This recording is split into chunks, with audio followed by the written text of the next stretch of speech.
Buenas tardes.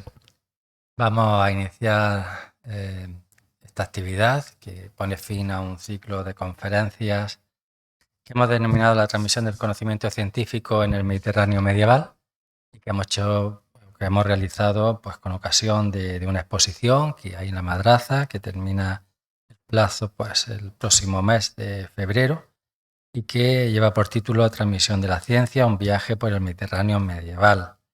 En este caso pues, nos acompaña Miquel Forcada, que es catedrático de la Universidad de Barcelona en la Facultad de Filología y Comunicación, dentro de la sección de Estudio Árabe Islámico del Departamento de Filología Clásica, Románica y Semítica.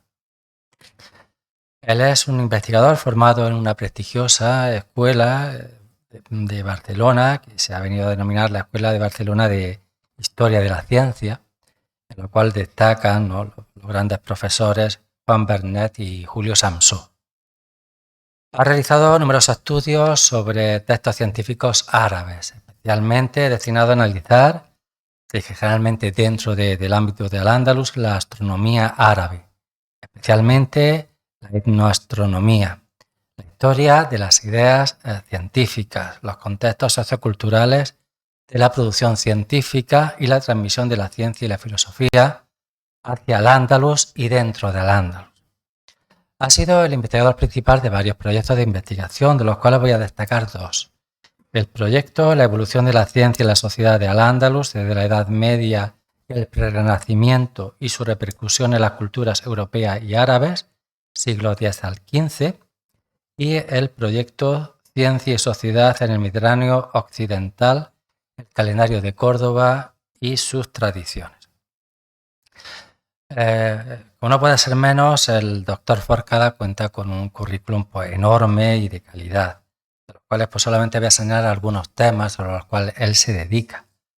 Por ejemplo, pues, es el autor de un libro que lleva por título Ética e ideología de la ciencia, el médico filósofo en Al-Ándalus. Y bueno, artículos de temas como son en torno, por ejemplo, a Ibn al-Rabihi, Adab y las ciencias racionales, o Granada Safarí e Higo Dunniqal, la transmisión de nombres y especies en Al-Ándalus, o el jardín en la sociedad omeya en Al-Ándalus, o bueno, un artículo de astronomía, astrología y las ciencias de los antiguos en los inicios de Al-Ándalus. Muchos de estos artículos pues, están publicados en inglés en prestigiosas revistas científicas de alto impacto. La conferencia de esta tarde lleva por título La transmisión de la medicina y la ciencia durante la Edad Omeya y bueno, en ella pues, va a recoger distintos aspectos relacionados con estos trabajos que he mencionado y con otros, junto con otras reflexiones que se le han hilo en torno a un artículo que está realizando pues, en estos momentos. Y ya sin más, pues le voy a dar la palabra a Miquel Forcada. Gracias por esta amable presentación. Gracias a la Cátedra García Gómez por invitarme, a la Universidad de Granada, y especialmente a Lola Ferre, que ha preparado esta magnífica exposición, que espero que hayan visto, si no, les invito a verla. Soy el último, pero quizá por eso creo que es muy conveniente que hable del principio de todo. Es decir, hoy vamos a dedicarnos a ver el núcleo inicial de la cultura científico-filosófica andalusí. ¿Cómo se origina y por qué? Por lo tanto, esto sería como el principio de lo que hay después en la exposición. Voy a intentar ser breve, conciso, para no alargarme mucho. Así que les doy las gracias por haber vencido el mal tiempo, las adversidades climatológicas y estar aquí esta tarde con nosotros para compartir estos minutos de ciencia filológica, histórica, astronómica, médica, botánica, porque va a haber un poco de todo. Bien.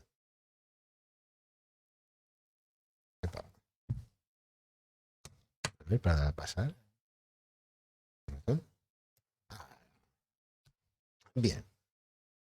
Hay un tópico que dice que la cultura científico-filosófica era inexistente en el mundo latino bajo medieval y que los árabes que llegaron al Andalus se encontraron con un desierto cultural. Bien, puede ser cierto hasta un cierto punto, pero no es cierto en términos generales y absolutos. Al contrario. ¿De qué se transmite? Pues hay un primer momento de transmisión, aunque parezca, dijéramos, paradójico, del latín al árabe. Y tenemos varias muestras. Es decir, los árabes llegan al Andalus, encuentran una cultura latina y aprovechan. No es, evidentemente, la espléndida cultura bizantina, siríaca, que tenían los abasíes y los omeyas en Oriente. Pero es algo que no es enseñable y aprovechan. Y tenemos varios focos que producen obras que después tienen una trazabilidad a lo largo del tiempo. Claro, en el mundo visigótico había una iglesia poderosa que enseñaba a sus clérigos, que enseñaba a los nobles. De hecho, los nobles enseñaban a sí mismos con preceptores y tenemos algún documento visigótico que lo indica. Había, por lo tanto, los estudios, por lo menos eclesiásticos, vinculados al trivium, quadrivium latino, y lógicamente estaba la enciclopedia isidoriana, las famosas etimologías de Isidoro, que prueban que allí había algo que podemos evaluar hoy en día. Bien, este es el famoso mapa, aquí lo ven, no sé si el puntero, arriba, el famoso mapa en forma de T, que es una especie de síntesis de una imago mundi muy sintética, que aparece traducida al árabe en un manuscrito mozárabe del siglo IX-X, es muy temprana. Bien, hubo una transmisión de este conocimiento, en círculos cristianos, seguramente, que ya necesitaban el árabe para entenderlo, pero bien, no se perdió.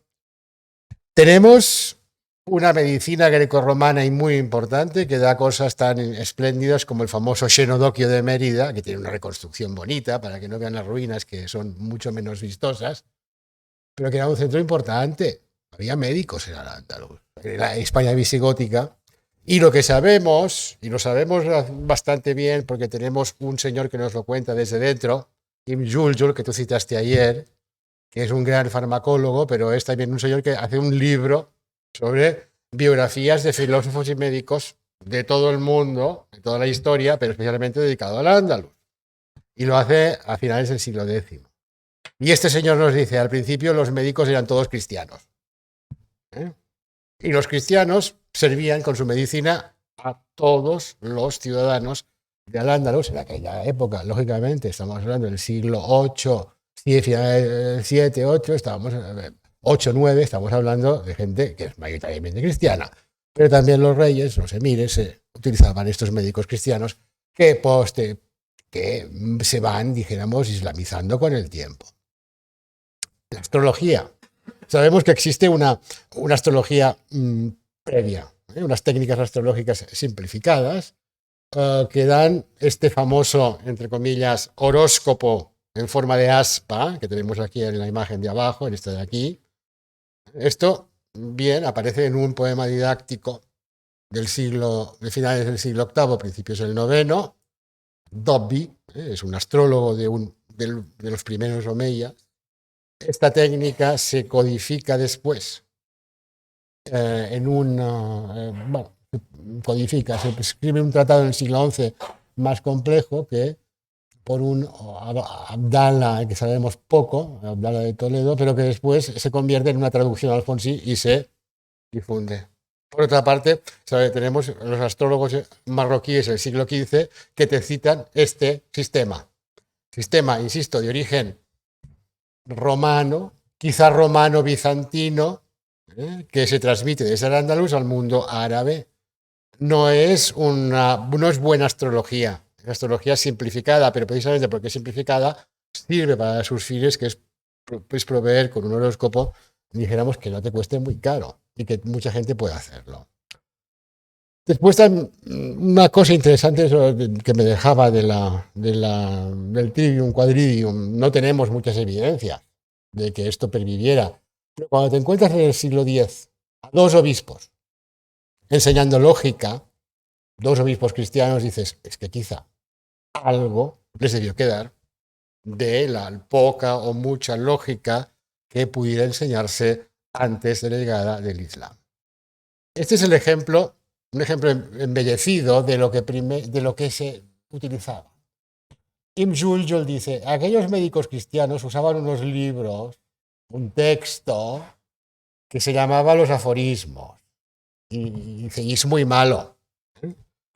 Recientemente, Gerrit Bost y otros, en un libro que ha aparecido en el año 2020, Kitab al-Talhiz de Imjanah, propone que los aforismos eran el euporista de Fakile Parabilis de Oribasio, una especie de tratado de medicina rápida, de curar heridas y salir del apuro, que tuvo su difusión bien en la Alta Edad Media. Este sería una imagen de una traducción latina.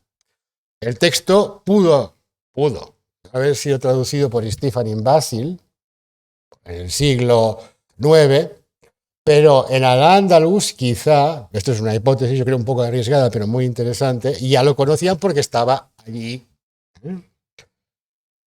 A lo mejor no es, pero sí que sabemos que había unos libros, o un libro, se llamaba Aforismos, que era lo que utilizaban. Los aforismos, ya sabéis, una frase breve, 4 nociones sobre medicina, en fin. No, este sería el libro de las cruces, aquí explico un poco más lo que he dicho antes, es decir, aparece en un poema dedicado al Hakam I, que reina entre finales del siglo IX y principio del 8 y principios del 9, por Ad-Dabi, el primer astrólogo que sabemos que trabaja para una omeya, para Hisham I, que muere en el 788. Aquí está un poco su trazabilidad en el siglo XI y en el XII con Alfonso X y después con Ibn al-Bakar en el siglo XV en el Magreb. Pero aquí está el principio. El principio aparece en una crónica histórica muy importante que es el Muktabis de Ibn Hayyan. ¿Por qué es importante? Porque Muktabis es el que va picando de aquí y entonces es el señor que nos explica, nos colaciona todos los textos importantes de los historiadores anteriores. Y entonces, este es un texto que, aunque aparece en el siglo XI, está recogido de informantes de principios del siglo X.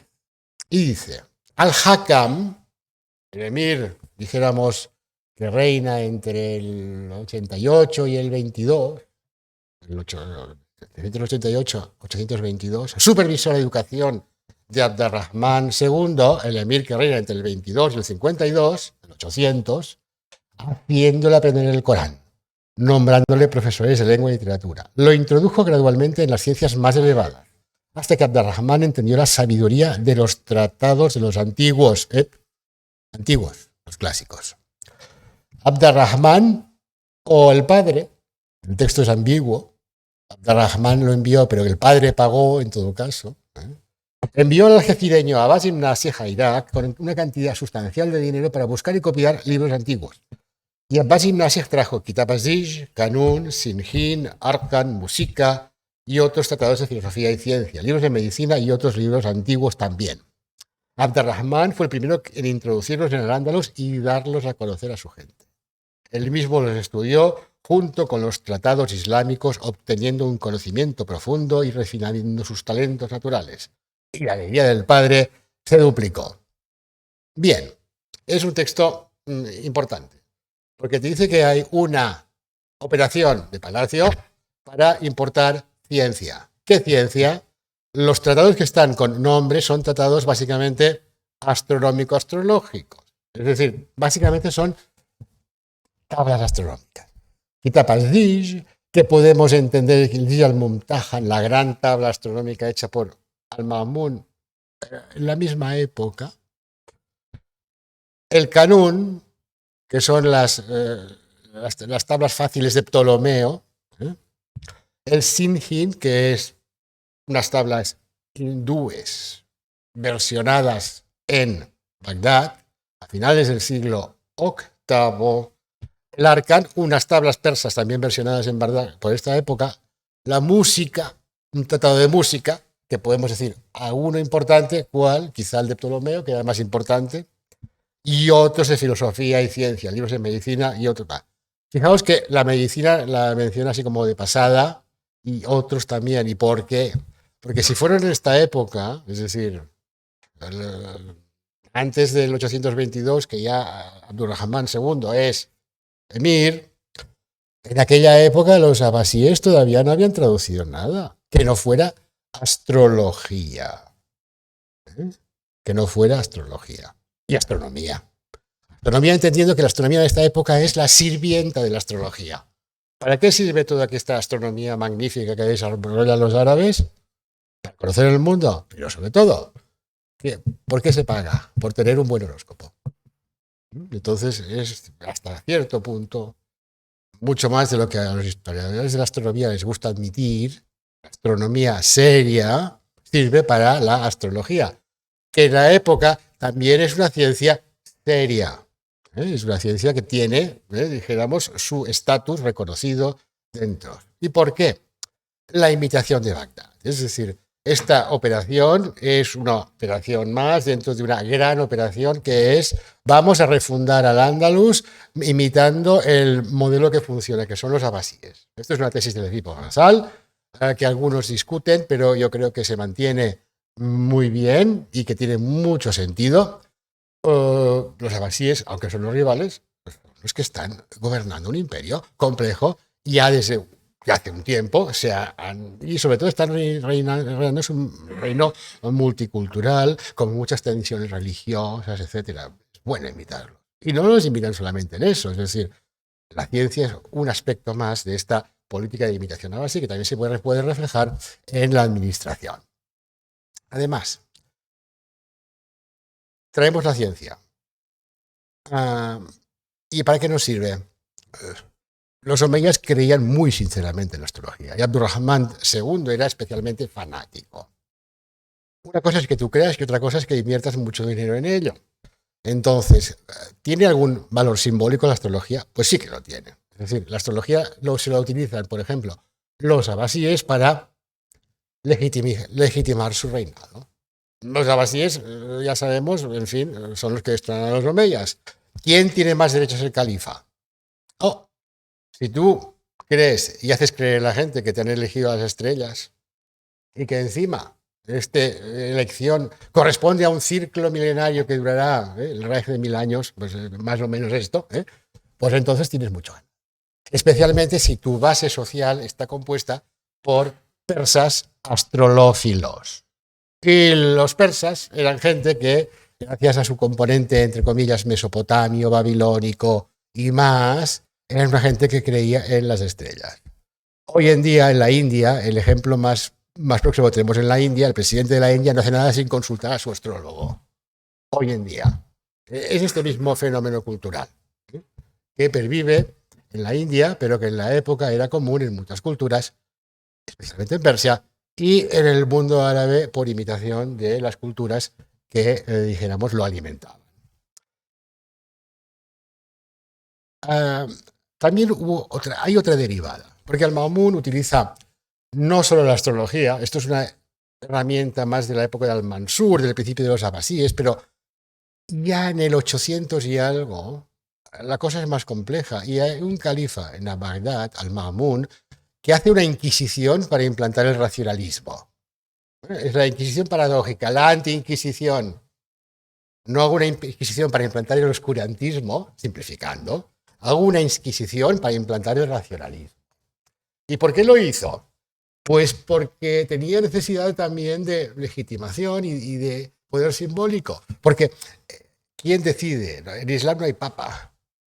Que el califa fuera papa era discutido. ¿Por qué? Porque había señores que estaban creando escuelas jurídicas, eso, es decir, que decían, bueno, nosotros también podemos decir, tenemos derecho a opinar y que nuestra opinión sea seguida. Y los musulmanes a pie seguían mucho a estos juristas, a estos alfaquíes, que nacidos de la base representaban la voz de la base en temas legales. Y claro, para un, entre comillas, déspota, esto no le gustaba.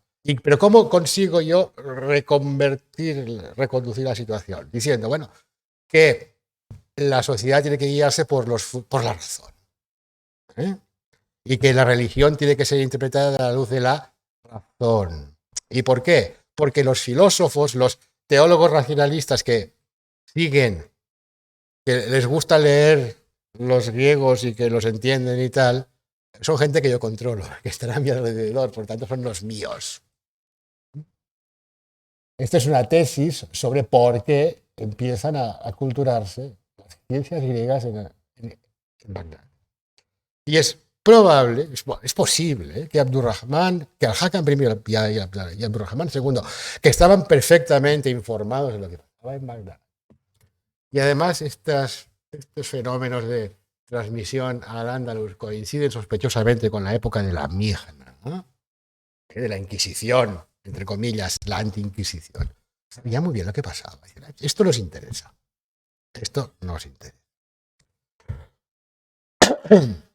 Y además que hubo una serie de cortesanos oportunistas que vieron que a los señoritos les interesaba la astrología y dijeron, vamos a enterarnos bien de cómo va esto y vamos a vender nuestros servicios a la corte.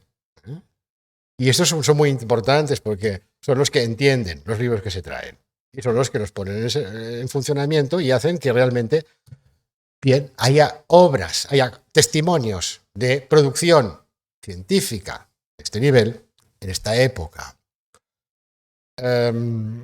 Podemos ver un poco el cuadro de las ciencias centrado en Abdurrahman II, pero también empezando por Hakam, que es el que paga. No olvidemos, también es al que se le dedica el libro de las cruces, lo viejo, o el poema sobre las cruces, lo viejo. Y tenemos un núcleo de media docena de astrólogos profesionales, más una serie de cortesanos astrólogos, pero también filósofos.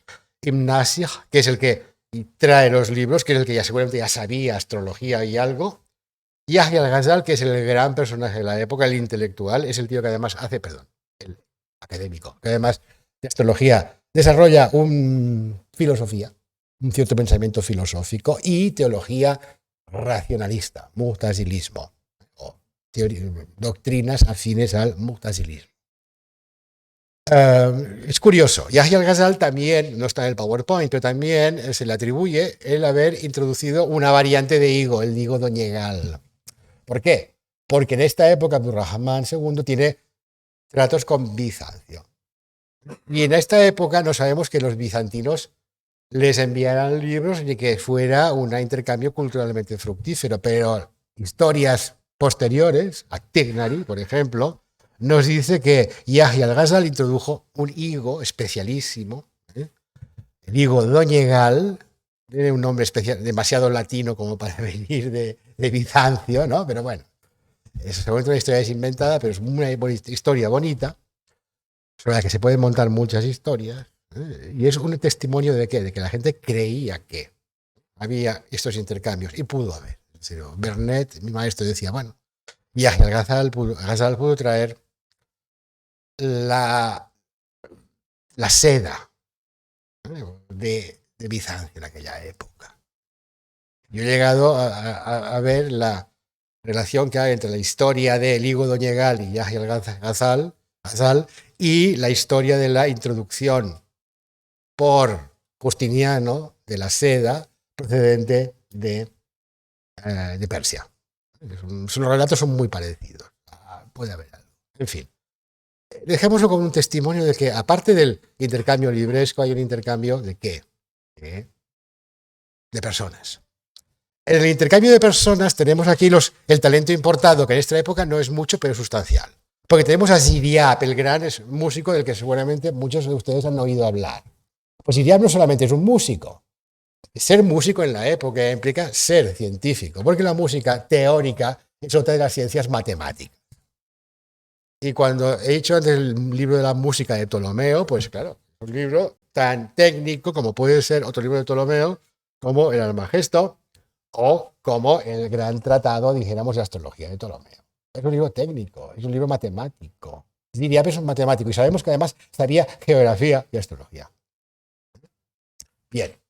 Y después está un Harrani, que es un señor del que sabemos básicamente anécdotas por Ibn Juljul, pero también por Ibn Hayyan, que nos dicen, es un señor que llega al Andalus, procedente de la ciudad de Harran, suponemos, Carra, en Siria, una ciudad donde había una comunidad dedicada a un culto astrolátrico, una comunidad, entre comillas, pagana, que se dice que había conservado quizá una escuela platónica, esto está muy discutido hoy en día, pero era gente que sabía ciencias y que tenía conocimientos, dijéramos, previos al Islam, previos a la importación de la traducción de libros propios. Este Harrani aparece en Al-Ándalus en la época de Abdurrahman II y se convierte en el médico más famoso de Córdoba, porque tiene unas pócimas que nadie puede imitar y que son buenísimas. Y se hace cargo de la Gizana, de la farmacia de Palacio en esta época. No trajo libros, porque quizás no lo sabía. O sea, tenía lo que tenía que tener en su biblioteca, pero no había grandes traducciones de Galeno, no, se estaban haciendo. Pero ese señor trajo algo. Y quizá trajo alguna cosa más, porque los Harranis eran expertos en magia, en ciencia talismánica. Este señor era muy musulmán, y para demostrarlo construyó la mezquita más grande de Córdoba, porque se ganaba muy bien la vida. Y después había al margen esta ciencia cristiana, los médicos cristianos y los musulmanes, entre comillas, religiosos, maliquíes, que decían, no nos gusta la astrología. Y escribían un tratado antiastrológico con astronomía popular árabe como alternativa a la astronomía, entre comillas, griega. Malik ibn Habib, un gran autor religioso de la época, muerto en 853. O escribía Tip an-Nabawi, un libro de Tip an-Nabawi, el primero que nos queda, que no es exactamente Tip an-Nabawi, pero es lo que más se parece. ¿Por qué? Y decía, la medicina es muy buena, y lo que es fatal es que nada más la practiquen los cristianos. Eso lo dice Ibn Habib en su libro sobre medicina profética. Bien. Después llega la atonía, una época, dijéramos, después de este esplendor, llega una especie de reacción que podemos atribuir a dos factores. La reacción de los religiosos es importante, pero después la época de crisis, en que entra al Andalus durante el reinado de Muhammad, el sucesor de Abdurrahman II, debido a la finda de Ibn Hafsun. Es decir, Muhammad es mucho más religioso que su padre, seguro que no le gusta tanto estas cosas, la astrología, la teología, la filosofía. Y encima tiene menos dinero para pagar esta caterva de gente que gasta mucho, astrólogos que los pagaban fabulosamente. Comprar libros que costaban carísimos, claro. Y por lo tanto, las ciencias entran en una especie de atonía en relación al periodo precedente. Cuando las cosas van mal, la ciencia no es una prioridad, y eso pasó bajo la época de Ibn Hafsun claramente. Pero llega, me salto la época de Abdala, que es muy interesante. Los poetas de Córdoba bajo Abdala se iban a Sevilla porque el emir Abdala no los podía pagar. ¿Dónde se ha visto esto? ¿Imaginas a dónde hemos llegado? Lógicamente pagar médicos, astrólogos, ni locos. Los poetas son más importantes, claro. Había médicos, pero ¿por qué? Porque se ganaba muy bien la vida fuera de la corte. Llega el despegue cuando Abdurrahman III consigue superar la época de la fitna, y esto es en el 916, que el último conflicto de Ibn Hafsun termina, y asienta un nuevo estado, un estado renacido sobre unas bases económicas y políticas mucho más poderosas. Rahman III controla mucho mejor el territorio que sus predecesores, tiene muchísimo más dinero y, como dice Ibn Juljul, las bendiciones comenzaron a fluir. Los impuestos. Los libros sobre medicina y todas las ciencias llegaron de Levante. El interés de la gente en estos asuntos creció. Médicos famosos aparecieron entre la gente que vivió en la primera parte de su reinado. Abdurrahman III. Esto es lo que dice Ibn Juljul, dando a entender que la iniciativa de este segundo florecimiento tiene que ver con Abdurrahman III, pero también con que la gente se interesó. Es decir, había un sustrato científico que habían sobrevivido a la periodo de atonía y habían venido más y tal. No había quedado esto desierto. Y con Abdurrahman III, pues esta gente pudo ganarse bien la vida, pudo bien comprar libros, hacer viajes, etc. Recordemos que un médico podía llegar a ser una persona muy rica. Ibn al-Jazar, el médico tunecino, es recordado por Ibn Juljul, sobre todo, no por la gran obra que escribió, sino por la inmensa fortuna que dejó a sus herederos. Es decir, bien, hay que tener en cuenta que esto influye. El segundo despegue gradual, a medida que Abdurrahman III consolida un nuevo estado que se ejemplifica perfectamente pues, en el famoso mihrab, la Maksura, etcétera, en la ampliación del Hakam II, la mezquita de Córdoba, y en Medina Azara. Hay otra versión que viene también de un insider, pero no un insider del siglo X, sino un insider del siglo XI, el astrónomo, juez, etcétera, de Toledo, Said de Toledo, que es también otro científico que escribe sobre científicos en el siglo XI. Y conoce bien lo que pasa en el siglo X, porque, entre otras cosas, lee a Ibn Juljul, pero tiene otras fuentes, y nos dice que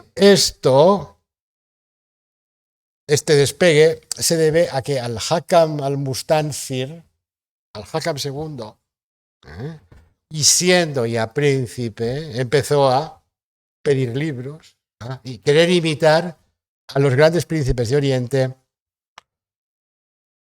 y especialmente a los abasíes. Y finalmente dice, durante su reinado la gente se interesó mucho en leer los libros de los primeros autores y estudiar y aprender sus doctrinas. Estos testimonios que aparecen tanto en el relato de Ibn Hayyan sobre Abdurrahman II, en el de Ibn Juljul y en el de Said pueden ser una exageración, pero tantos me inclino a pensar, porque además los datos cuantitativos de gente que cultiva las ciencias lo demuestran, que realmente hay un incremento de la base. Y si tenéis en cuenta que la base está formada básicamente por médicos y astrólogos, que son gente que se gana la vida con la ciencia, pues tiene un sentido. ¿De dónde vienen estos libros? Pues tienes distintas vías de transmisión. Y este es un esquema muy simplificado. Tendríamos la flecha grande que conecta Bagdad y Córdoba, que sería pues la flecha que representa pues, la iniciativa de Palacio, Abdurrahman II y otros parecidos. Y después tienes las flechas quebradas de Bagdad, el Cairo, Kairawán, Córdoba. Aquí hay una que pasa por Kairawán. Lo importante aquí es Kairawán. De Kairawán a Córdoba, porque Kairawán es el gran centro, el gran centro del Magrib de ciencias. Es el foco tunecino. Porque aquí tenemos dos dinastías muy importantes.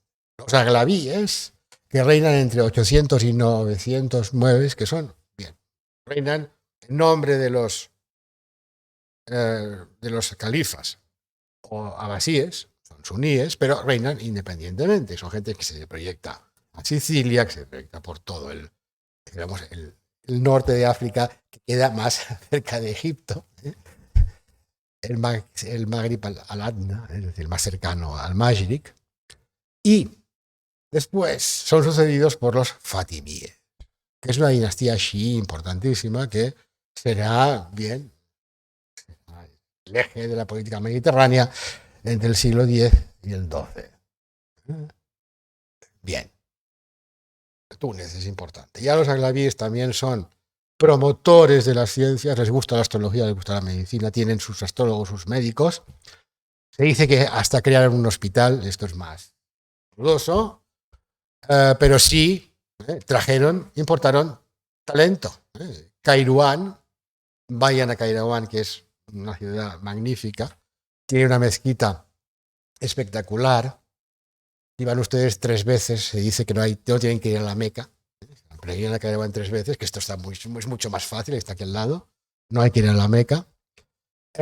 Los aglavíes pues crean allí un foco científico al que acudirán sabios de Oriente, empezando por Ishaq ibn Imran, un médico filósofo de Bagdad, que dice Ibn Juljul, enseñó filosofía por todo el Magrib. Antes de él no se sabía nada. Y después, procedente de Egipto, el gran Isaac israelí, que sí es, además de uno de los grandes médicos, es el primer filósofo digno de este hombre, seguramente que aparece en el Magrib y que escribe en árabe, aunque era judío. Y después tenemos sus grandes discípulos, Duna, Shin Tamim e Ibn al-Jazar, que serán claves ¿para qué? Para que los andalusíes aprendan. ¿Por qué llegan los libros? Tenemos a Córdoba. ¿Por qué llegan en esta segunda oleada? La ciencia da prestigio a la dinastía. Y además hay que tener en cuenta, hay una rivalidad muy fuerte entre omeyas y fatimíes. Y frente al califa fatimí, el omeya lo tiene crudo, porque el califa fatimí es un califa chií. Y los califas chiíes tienen hilo directo con la divinidad. Lo saben todo, especialmente los secretos ocultos del Corán que nada más Ali y sus descendientes conocen. ¿Cómo puedes competir con esto? En términos de imagen. Pues solamente seguramente haciendo lo que hizo Al-Hakam II. Leer como un poseso y hacer que otros leyeran para él y junto a él. Y además tenemos también motivaciones religiosas, es decir, la imitación de Bagdad. Ya seguramente con más motivo porque estamos ante un rival fatimí importante y porque estamos siempre con el mismo problema de, a ver, ¿cómo podemos dominar a estos religiosos que en el Al-Ándalus son muy importantes, el clero?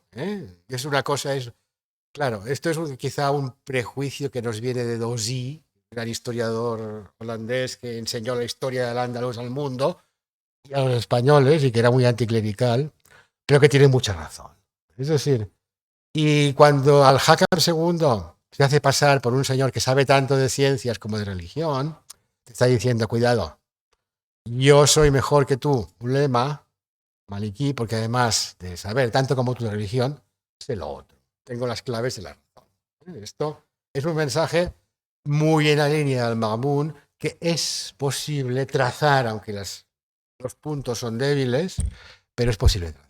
Un ejemplo que me gusta mucho en este sentido es cuando Al-Hakam llega al califato, lo primero que hace que es ampliar la mezquita.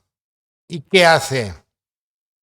Quiere cargarse el muro, la dirección del muro que apunta a la Qibla, porque sus astrónomos han dicho esto está mal orientado. Y lo sabemos. Se puede calcular bien si eres astrónomo o si eres geógrafo, si tienes conocimiento un poco de las ciencias, entre comillas, que matematizan el espacio. Y eso hay que ponerlo bien, porque está fatal.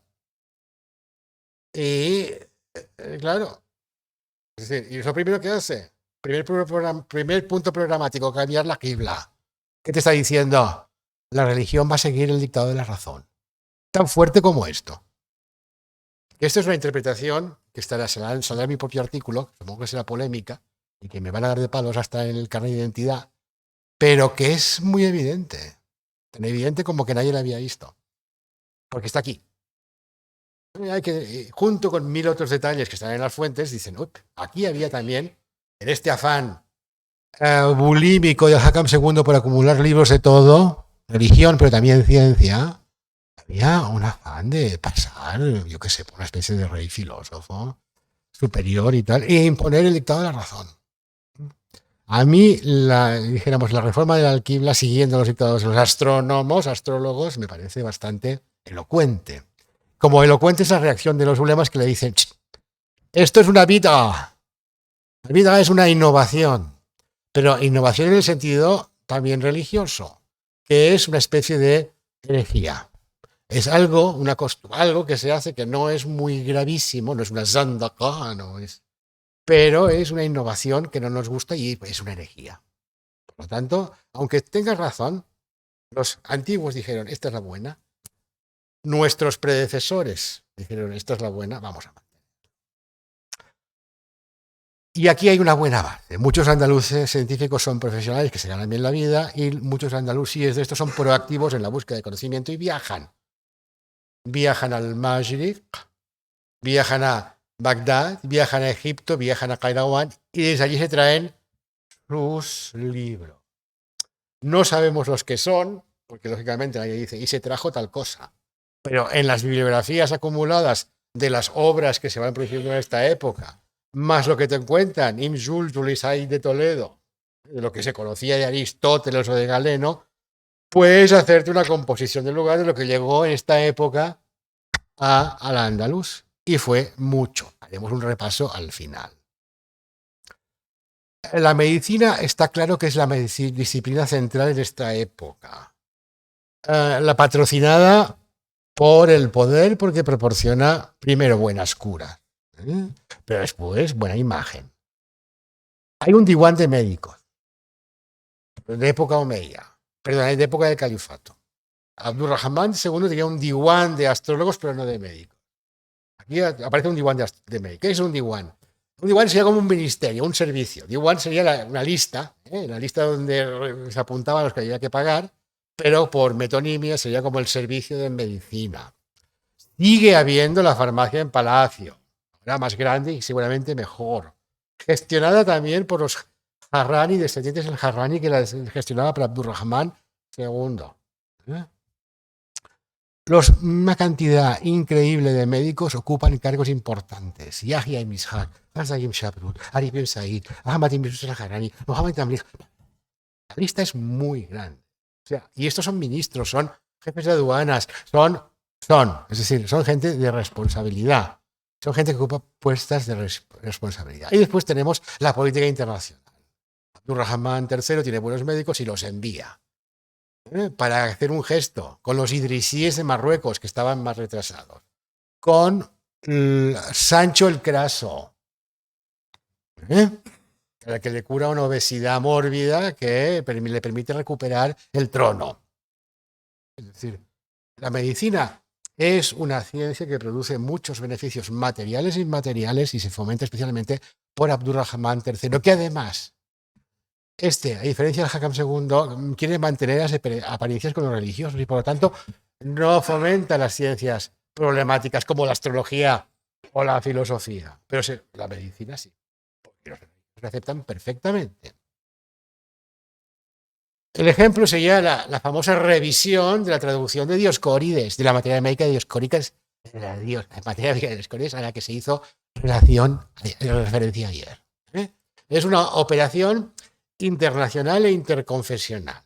Es decir, participan diversos médicos, el gran Hasda ibn Shabrut, entre ellos, es un equipo de médicos palatinos, y un monje Nicolás, enviado por el emperador de Constantinopla, porque los griegos, los dicen, no sabemos griego. El origen es, tenemos buenas relaciones con los griegos, nos dicen si queremos libros y los médicos le dicen a Abdurrahman III, oye, que te traigan la materia médica, porque la traducción de Stephanin Basil es muy mala. Hay cosas que hay muchas lagunas, ¿no? Hay muchos errores. Bien.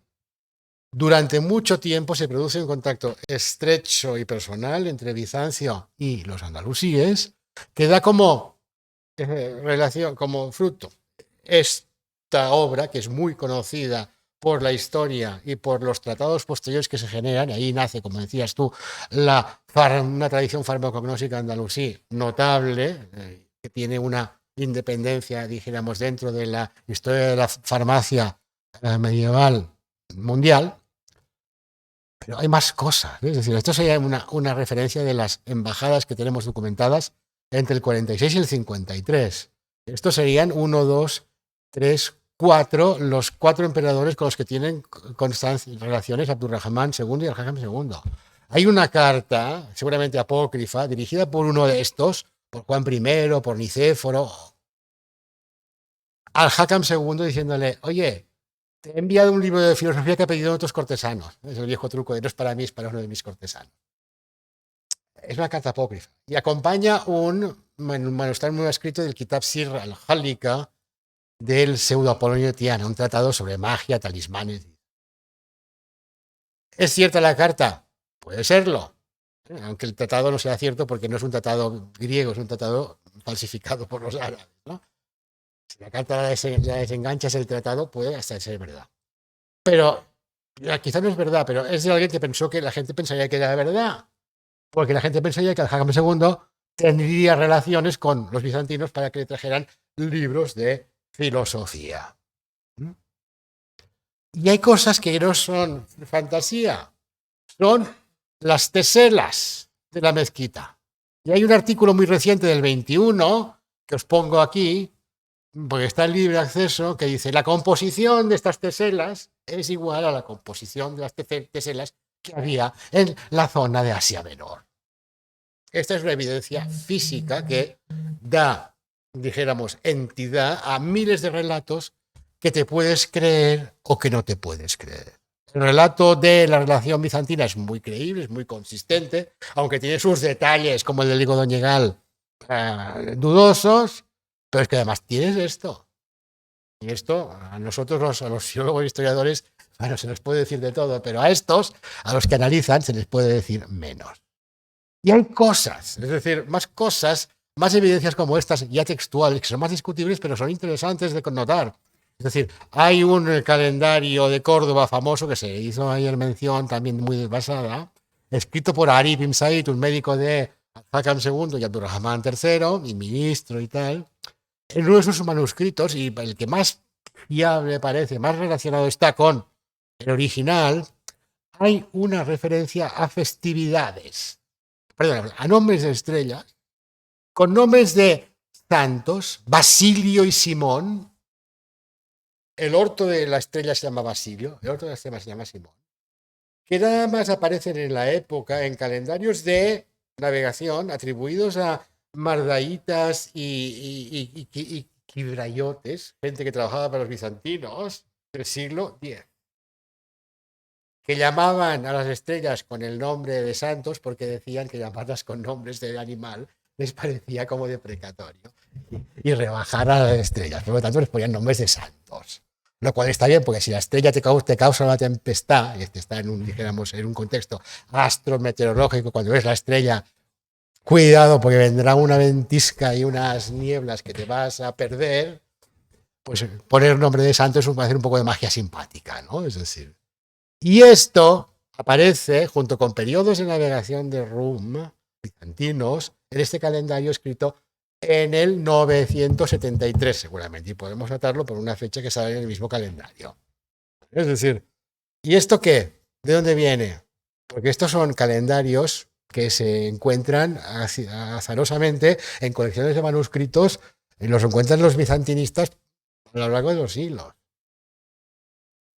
Eran documentos que circulaban, y yo me inclino a pensar que además era información oral que circulaba entre navegantes y que llegaba a oídos de la corte de Abdurrahman III, porque en esta época los bizantinos, como demuestran las teselas, están ahí.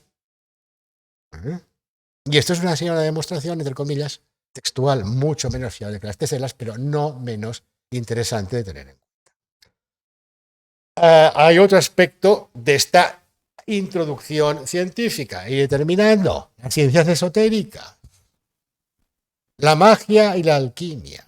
Y claro, tenemos dos tratados muy importantes en Al-Ándalus que se han preservado.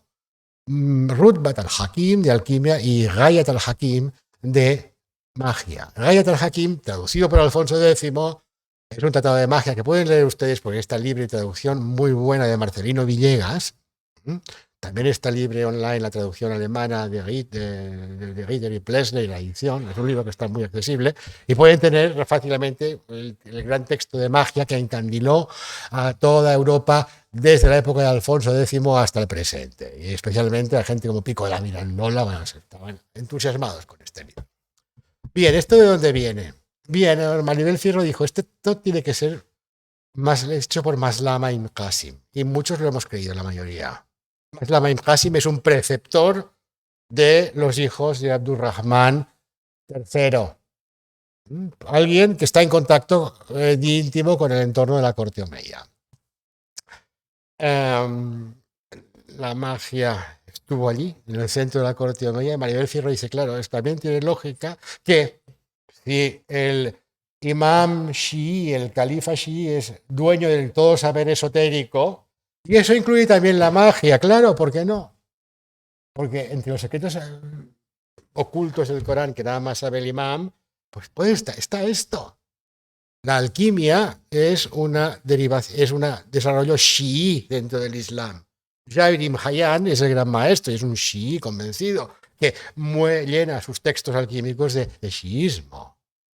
Bien, pues es lógico que estos omeyas que querían ser los punteros en ciencias y tenían los mejores médicos y les daban los mejores medios, porque la traducción del Dioscoris es: voy a dar a mis chicos lo mejor para que me curen.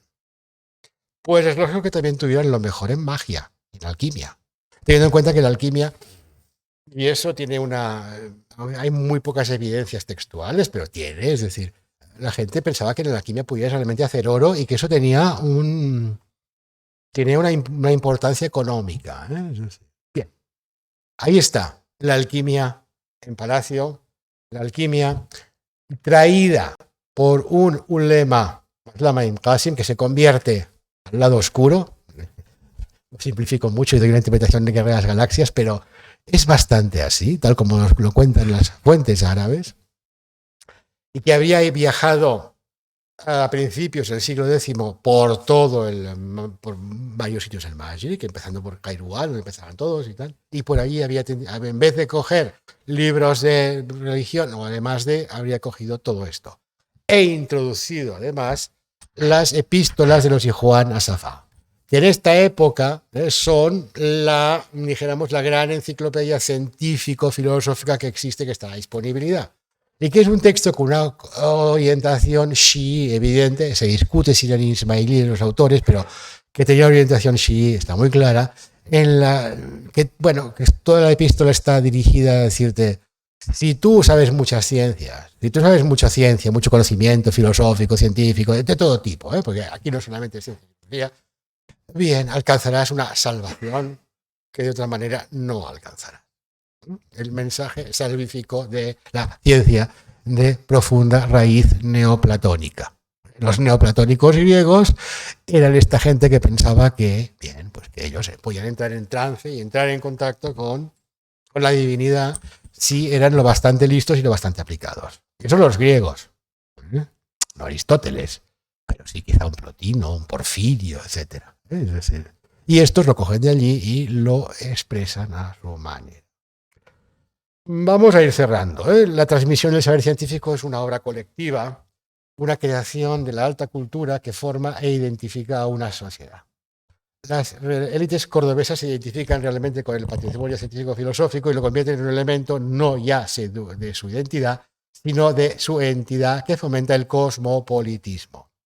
La contribución de los individuos es muy importante, desde médicos con poca fama, que sabemos que se formaron con Ibn al-Jazar en Túnez, y otros mucho más importantes, como los hermanos Harrani, que van allá, entran en contacto con los grandes médicos del mundo sabeo, se convierten en directores de grandes hospitales en el Oriente, o eso dicen.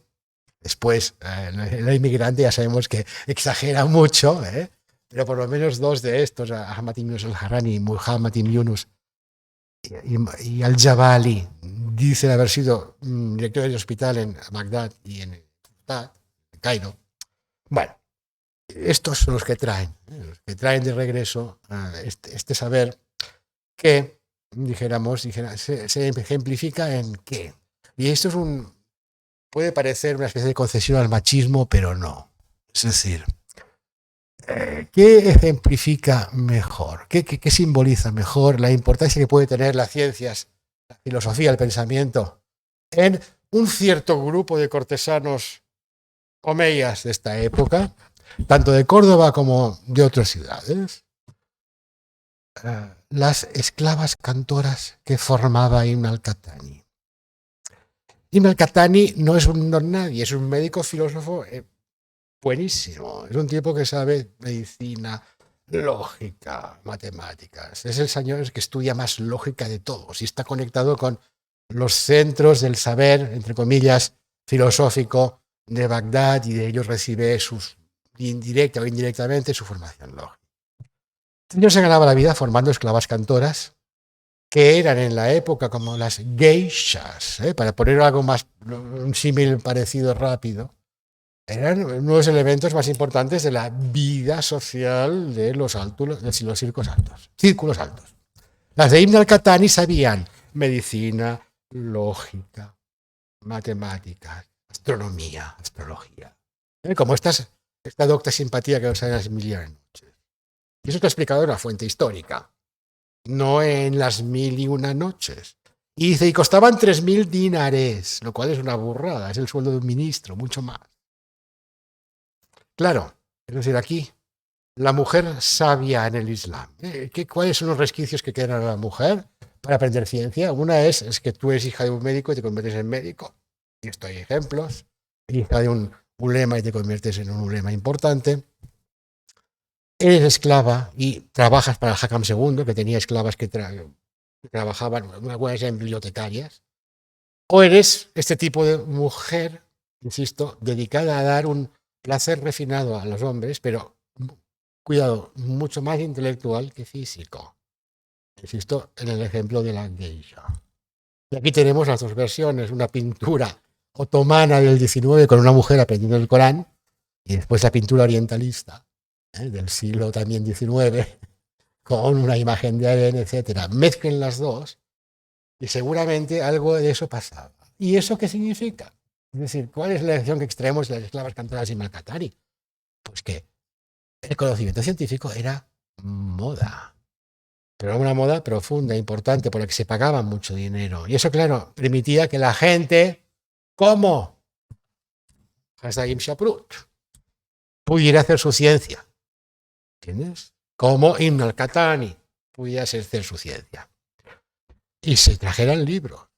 Y se trajeran los libros, entre comillas, de medicina, filosofía, astronomía. De Hasdagim Shaprut, aquí es un ejemplo de esta transmisión compleja, multifocal y enraizada en lo más hondo de el alma omeya, el alma política. Es el cuadro de Dionís Baixeras del Paraninfo de mi universidad en Barcelona, una fantasía orientalista, en este caso de buen gusto, donde tenemos aquí, sentado al lado de Abdurrahman III, un señor que no lleva turbante, que es Hasdagim Shaprut, recibiendo a los embajadores de los pobres reinos cristianos que van allá y les dicen, ay, mira, nos gustaría, en el momento de máximo esplendor político de Córdoba. Este Hasdagim Shaprut es un señor que es importantísimo. ¿Por qué? Porque es un líder político, religioso y científico.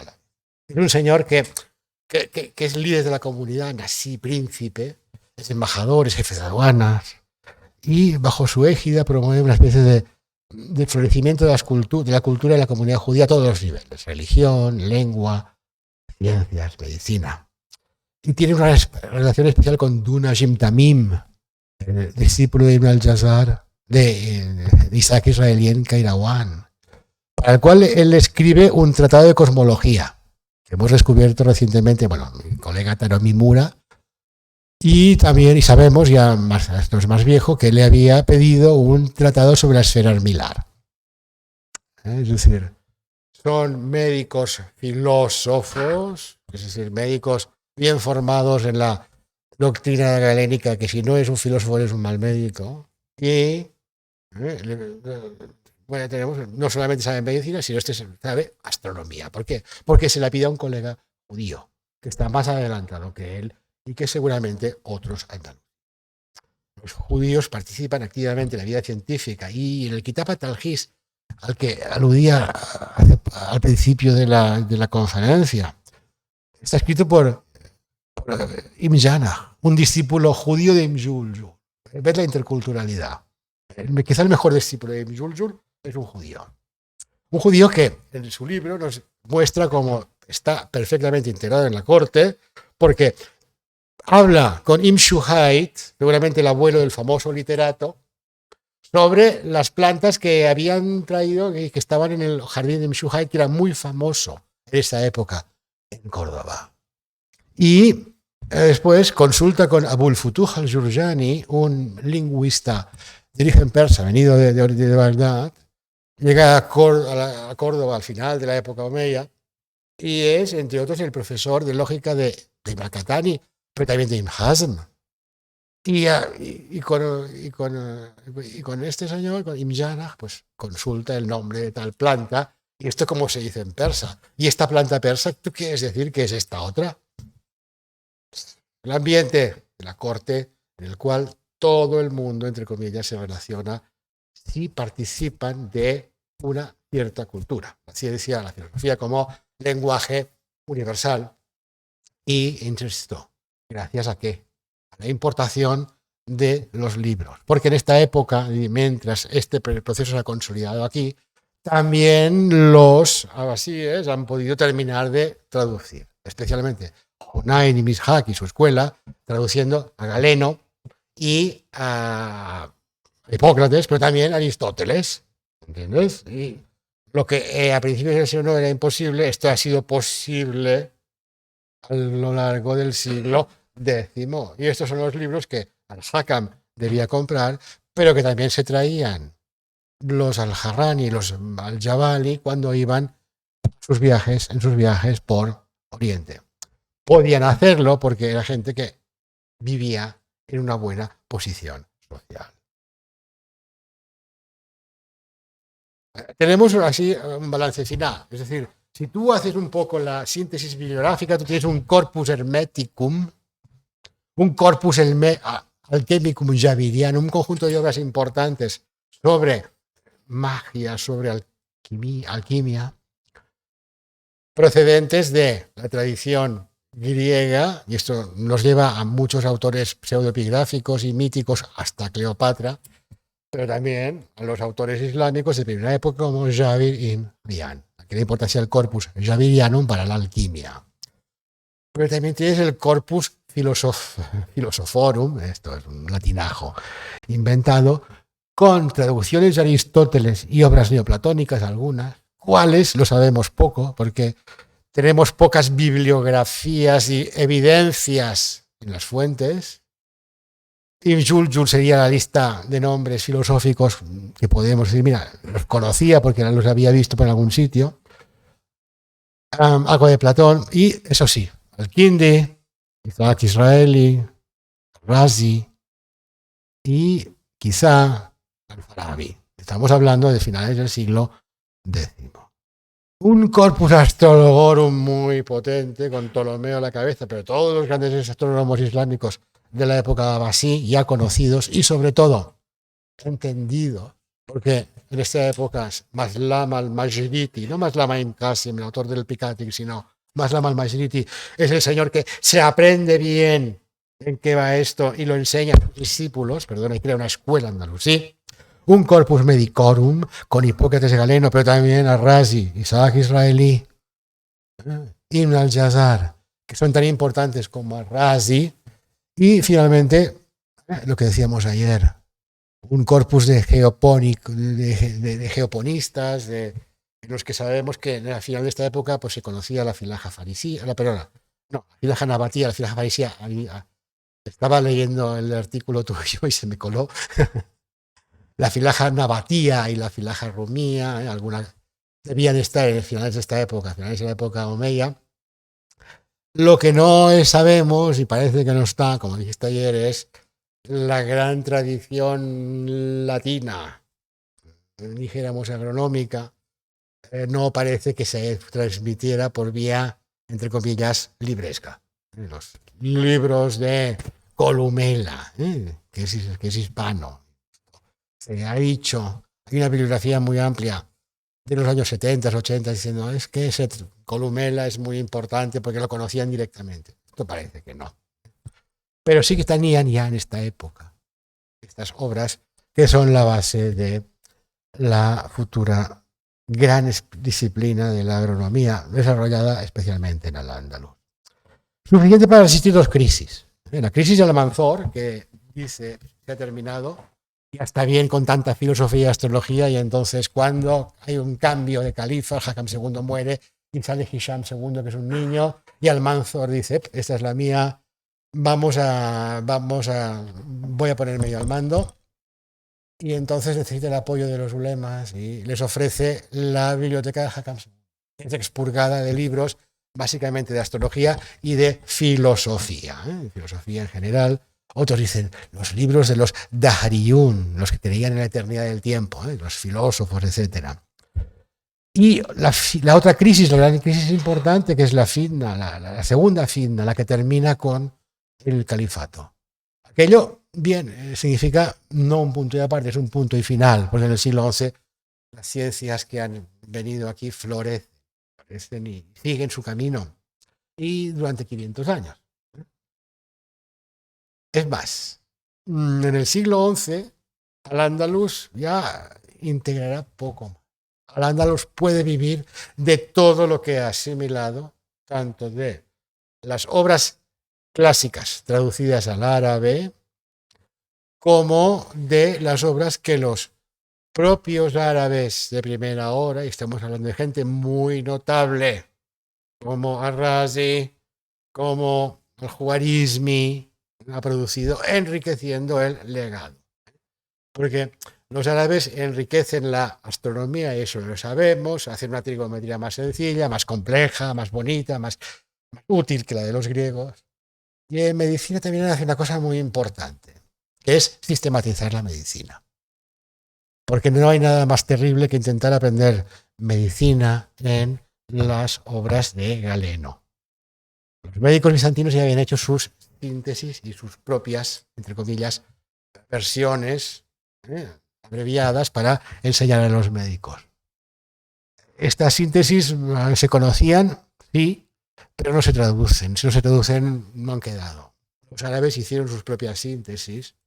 En ese sentido, supieron manejar mucho mejor el legado de Galeno que no los propios griegos, aunque esto es polémico y discutible. Pero la gran aportación en medicina fue, seguramente, mucho más que descubrir la diferencia entre la viruela y el sarampión, que también lo hicieron. Yo qué sé, inventar por casualidad el catgut, tripa de gato. Pues la gran, dijéramos, invención teórica es la sistematización. Y eso ya está. Es decir, los grandes médicos del Andaluz beben muchos de Ar-Razi porque es el primero que sistematiza, que organiza y que explica bien lo que es Galeno y la medicina de los griegos. Bueno, lo podemos dejar aquí, podemos hablar mucho más tiempo, pero podemos, dijéramos, participar de sus preguntas y de sus coloquio y sus aportaciones. Sí, he terminado, ¿eh?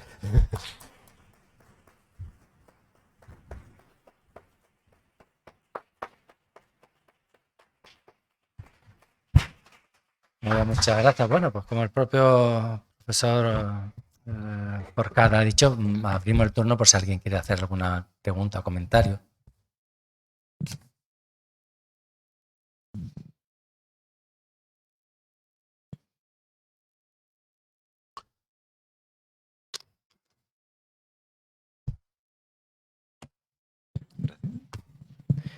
Bueno, sí, dos cuestiones. La primera, agradecerle la conferencia, muy interesante.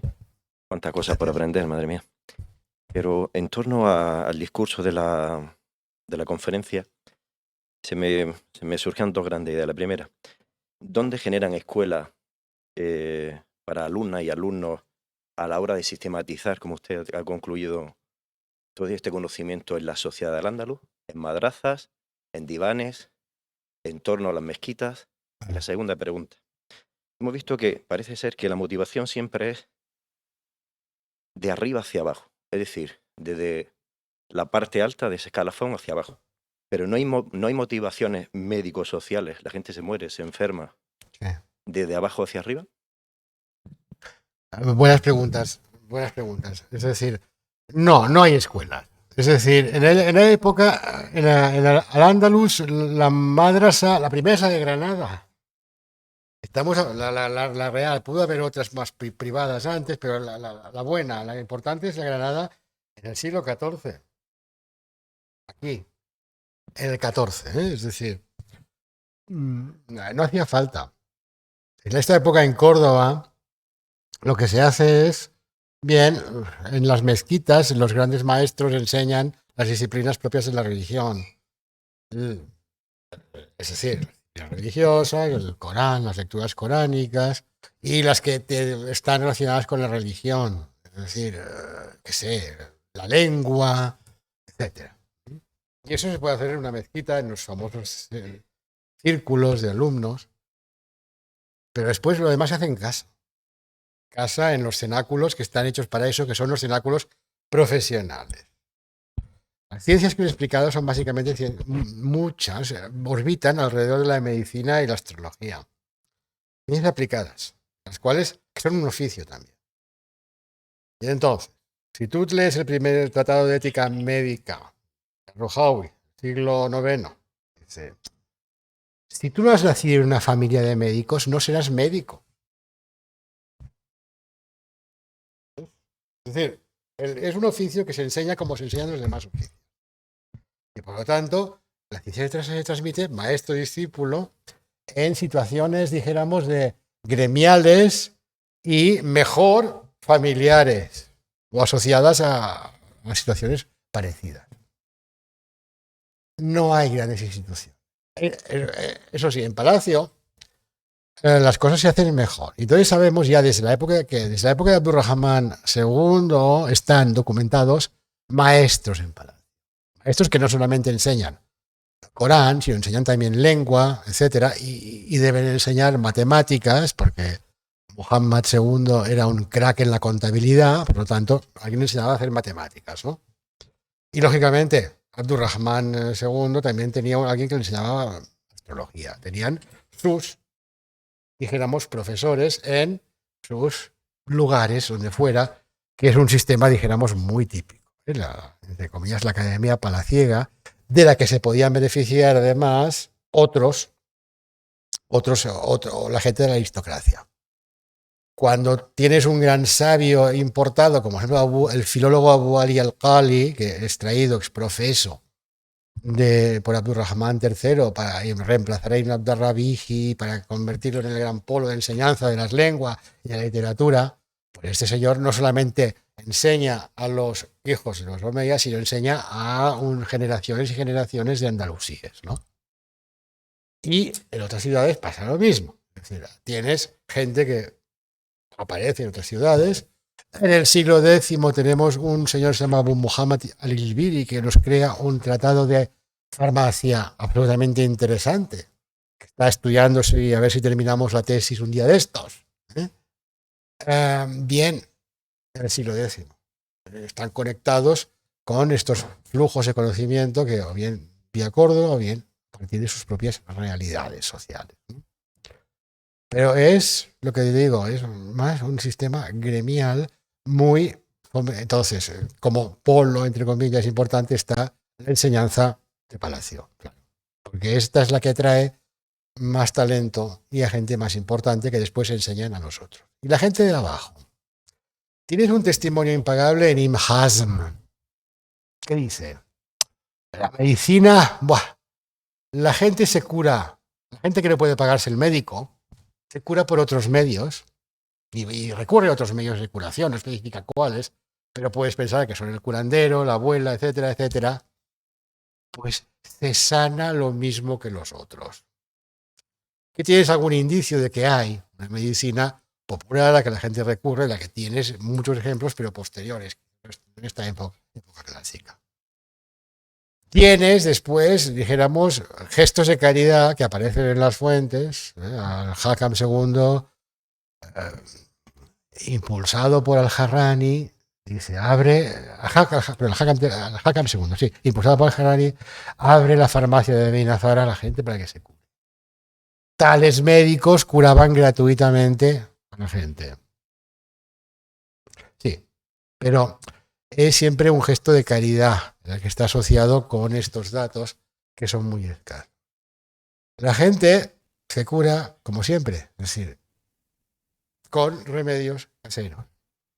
Ibn Hazm nos dice, tampoco hacía falta más, se curaban igual que los que iban al médico. Pero cuidado, los que iban al médico se curaban como se curaba el del curandero. Porque claro, el astrólogo, no digamos el astrólogo, tiene a veces, dijéramos, problemas para justificar su eficacia. El astrólogo con un poco de labia y vista lo puede justificar muy bien. El alquimista no, y por eso había tantos, porque los pillaban y los acusaban de falsificadores y tenían mal fin. Pero el médico siempre tiene a su favor el efecto placebo. Y eso te explica un 20% de las curaciones. Y un porcentaje lo puedes atribuir a eficacia de los propios remedios, otro a la experiencia, a la sabiduría del que los administra, y ya tienes un porcentaje amplio de curaciones que seguro que sobrepasa a los éxitos de los astrólogos o de los alquimistas. Pero este nivel de éxito se aplica tanto a una medicina como a la otra. ¿Qué hay detrás del prestigio de la medicina? Mucho símbolo, mucha impostación, pero también una garantía que no tiene la otra, y es que esta medicina se ha obtenido mediante el uso de la razón. Y eso tiene su valor.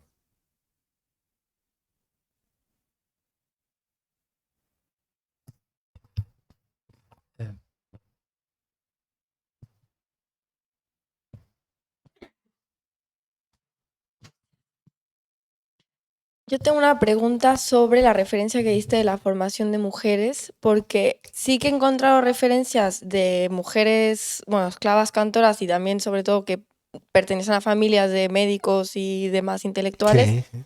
pero no he encontrado referencia a que alguna de ellas escribiera algún tratado, compendio, y me parece que no tenían esa labor. En el ámbito de las ciencias religiosas no me atrevo a poner la mano en el fuego. En el de las ciencias no hay nada que se, dijéramos, en el caso de una trótula, dijéramos que es una médica, una doctora italiana, pues doctora, por decir algo, es muy, muy extraño. Pero detrás de cosas como, conocéis a Imsluger, sevillano, que es el gran Abenzoar, que es el gran médico. Pues dicen que se atrevía a hacer cosas a los niños que nadie se atrevía a hacerlos. Por ejemplo, sangrarlos. Galeno dice, no sangres a un niño porque se va a morir. Pero él lo hacía. ¿Y por qué lo hacía? Porque sus hijas, sus sobrinas, curaban a los hijos de los sevillanos, tanto las de la clase alta como las no tan alta. Y tenía una experiencia médica proporcionada por las hijas que le permitía hacer cosas que los hijos, que los hombres no hacían, porque evidentemente les importaba un comino la medicina de los niños y la medicina de las mujeres. Que eso es lo que dice, perdona, sale en el primer manual de medicina, el Firdaus, al-Hikmah de Tabari. Dice, bueno, y la medicina de las mujeres y de los niños, mejor que ellas lo hagan porque ellas saben más.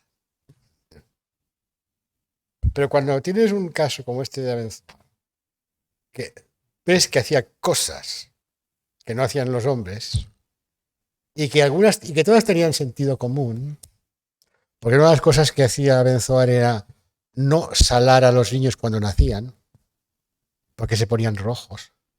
Eso es una especie de cosa, de mantra galénico, que se ve que algunos lo hacían y otros no. Pero si tú te encontrabas con un médico muy galénico, te salaba al hijo nada más nacer para endurecerle la piel. Los niños son como queso blando, hay que endurecerlos y se les pone sal. Abenzoar dice, no, esto es una burrada, ponerles aceite de bellota, que también es astringente. Y evidentemente no los irrita. Esto es de sentido común, ¿no? Pues, ¿de dónde viene? De las hijas, ¿no? Es mi teoría. No la he escrito, no he tenido las narices de escribirlo, porque claro, esto es muy especulativo y tal, pero tiene todo el sentido del mundo.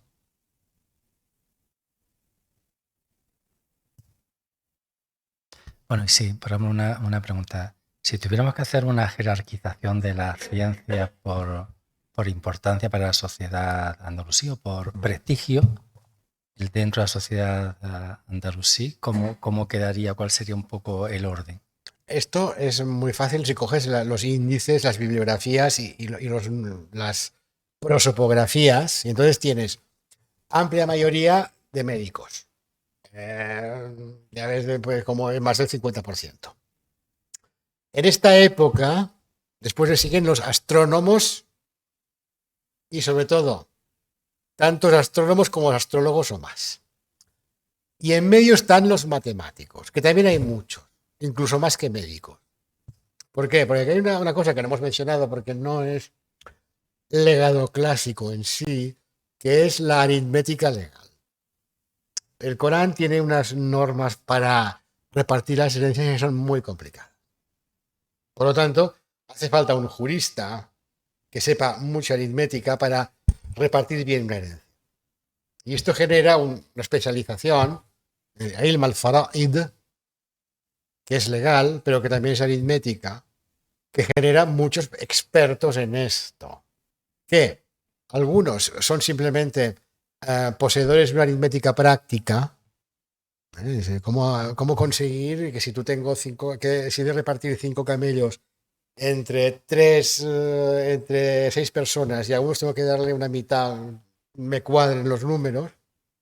Y eso puede hacerse, pues, por el cuento de la vieja, un poco sofisticado, pero otros, dijéramos, ya a partir de ahí se elevan y aprenden un poquito de matemática seria, entre comillas, la matemática que viene de Euclides.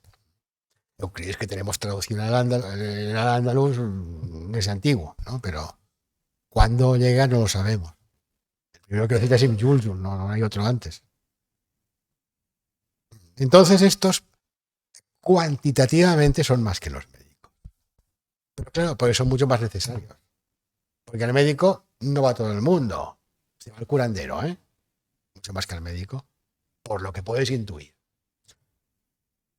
Pero todo el mundo se muere. Y por lo tanto, todo el mundo en un momento u otro hay que evacuar una consulta sobre un patrimonio, una herencia adyacente, que eso tiene que hacerlo un experto. Y por lo tanto había muchos. Quizá este es el más importante. Pero claro, es un alfaquí finalmente. Aunque Maslam al-Majriti, el gran astrólogo del siglo X, pues seguramente nace en este entorno. Es un señor que empieza a recibir estudios legales como todo el mundo, estudios religiosos, que sabemos que tiene una enseñanza formal de Faraid, maestros de Faradís, y dices, a partir de aquí le dio coger gusto, siguió con la matemática, como se daba bien, siguió con la astronomía y la astrología y se convirtió en el gran astrólogo del siglo X. Pero es esta intersección existe. Y más que la intersección, la relación maestro-discípulo entre un astrónomo, un matemático que después hace cosas de matemática relacionada con las fuentes griegas, con Euclides, con todos, con los hombres del día. ¿Qué sería el ranking? Y después habría alquimistas, después habría agrónomos, que son son médicos reconvertidos, son terratenientes ilustrados, pero el ranking es ese y tampoco hay mucho más porque tampoco en la época hay tantas cosas. A los ingenieros también, pero el ingeniero puede ser dos cosas, puede ser un albañil ilustrado o puede ser un matemático, alguien que sepa un poco de geometría, que también y eso también hay casos, pero son anecdóticos. En el caso de Rahman I y Al-Hakam II, sabemos que hay un médico filósofo que les hace de médicos, pero después, como sabía mucha geometría, lo reconvierten a director de obras de la mezquita. Esto no se dice, pero es un ejemplo. Pero la profesión de ingeniero, claro, no existía como tal. Había pues, maestro de obras y tal, pero esto no deja rastro en las fuentes escritas porque esto no tiene prestigio, como no lo tiene el curandero, como no lo tienen tantas otras cosas que eran importantes.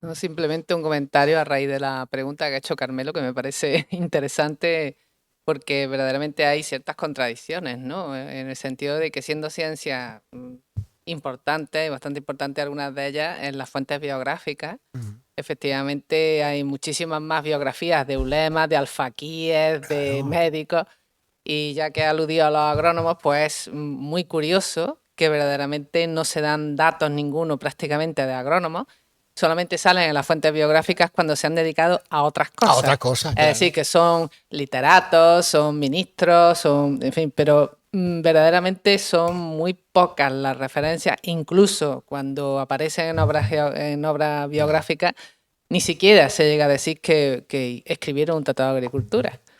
Quizás porque no se consideraba como una ciencia, se consideraba como un arte. Como un arte, como como Siná. algo, claro. No era ilm. Claro. Tiene que venir a Bulgeir en el siglo XI para decir que la Para agricultura es una ciencia bien efectivamente. fundada, y ahí lo defiende a capa y espada, pero verdaderamente eso se da uno Claro. cuenta pues de qué importancia se le daba a cada una de esas Claro. ciencias, ¿no? Claro que es Invasal. Un señor que se le daba bien cuidar los huertos, los jardines. Es como un azarquiel. Es el típico que hacía bien instrumentos. Era un grabador de instrumentos, era un señor, una especie de relojero fino. Y a partir de ahí, bueno, se convierte en el gran astrónomo, pues Basal, pues también, pero un señor, el hijo del cebollero, ¿eh? Es decir, mira, el nombre lo dice todo, ¿eh? Sí, yo creo que Ibn Bassan no hubiera tenido ninguna fama si no hubiera sido porque se encargó del huerto del rey, es decir, del jardín botánico que le manda al Mahmud Ben Nun. Entonces, por eso, claro, es más conocido, pero no creo que No, claro. hubiera sido conocido por otra cosa. No, y además porque y romper una lanza a favor de los señoritos, porque los señoritos consideraban que era importante. Eso también es importante, hay que destacar. Si el patrocinio real juega mucho. El caso de la agronomía es importantísimo.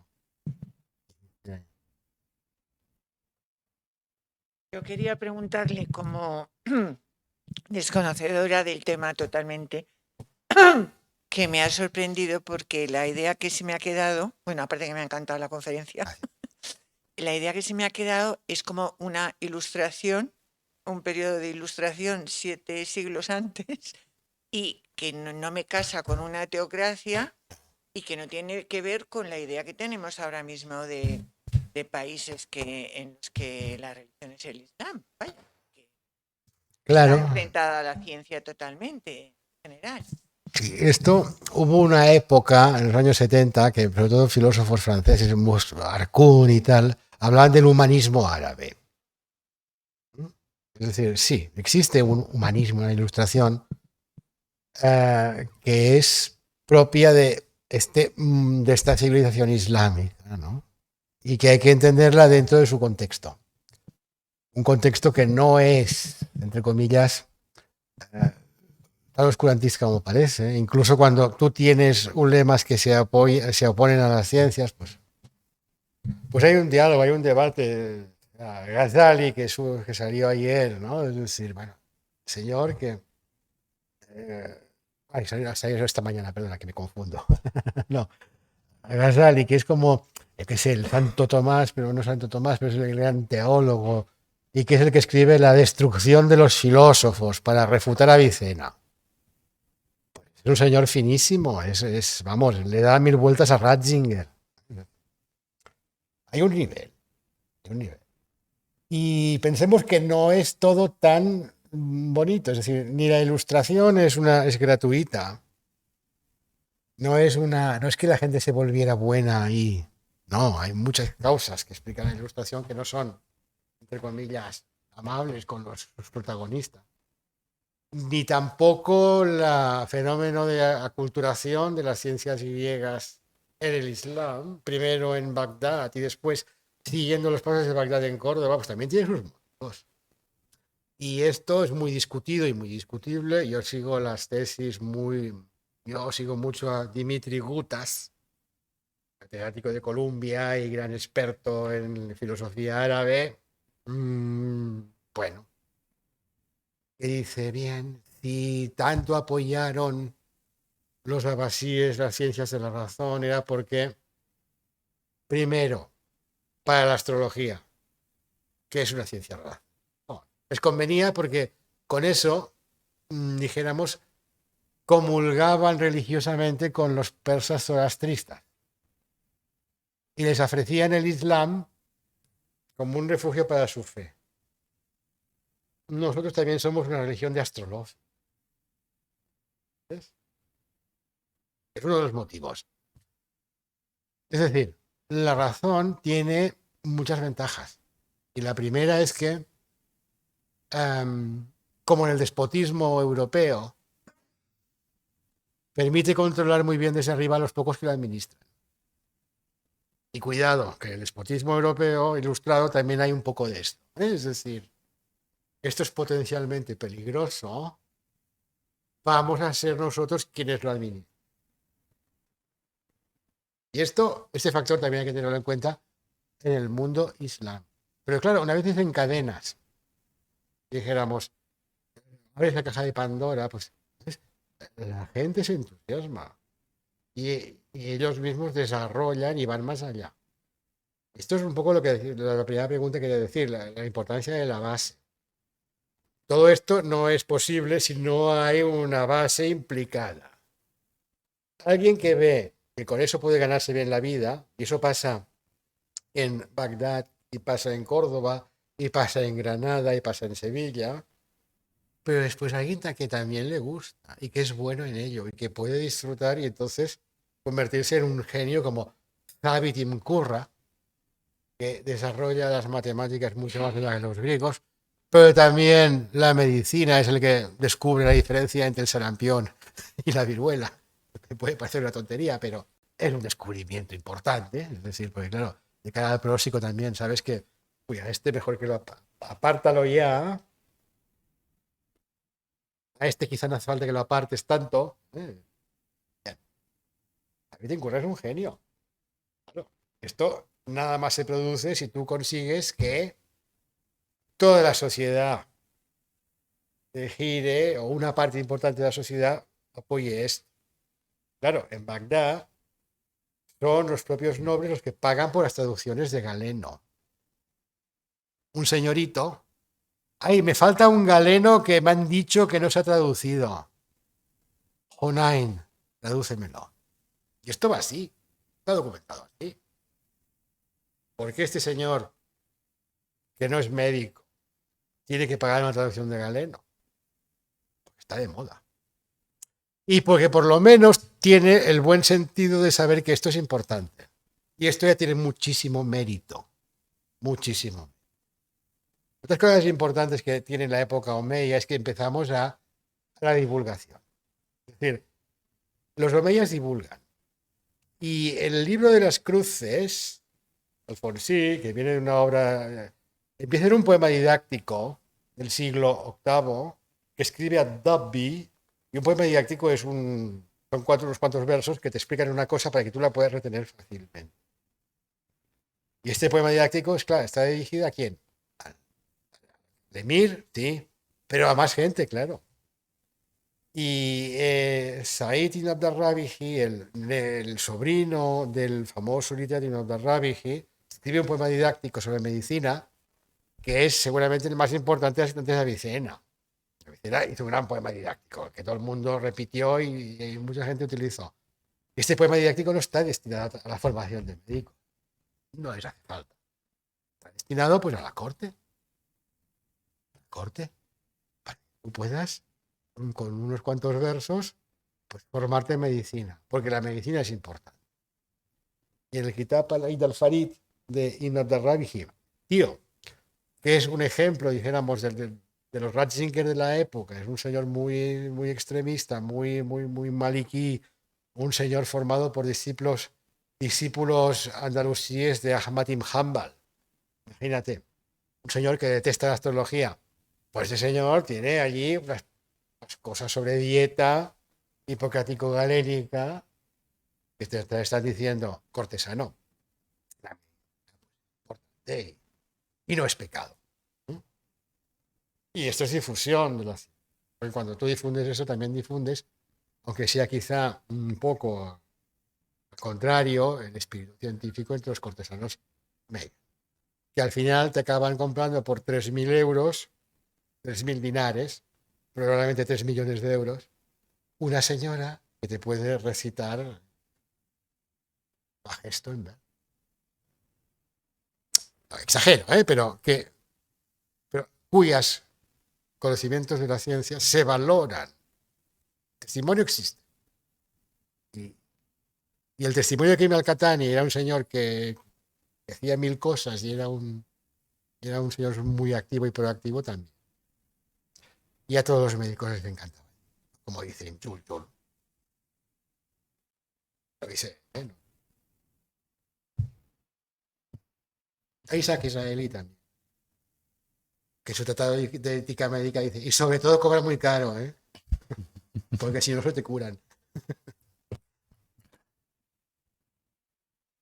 Bien, pues yo creo que vamos a dejar ya aquí la sesión. Muchísimas gracias por habernos acompañado, Miquel. Ha sido un placer escucharte y muchas gracias también a todos ustedes y nos vemos en la próxima actividad. Gracias por invitarnos.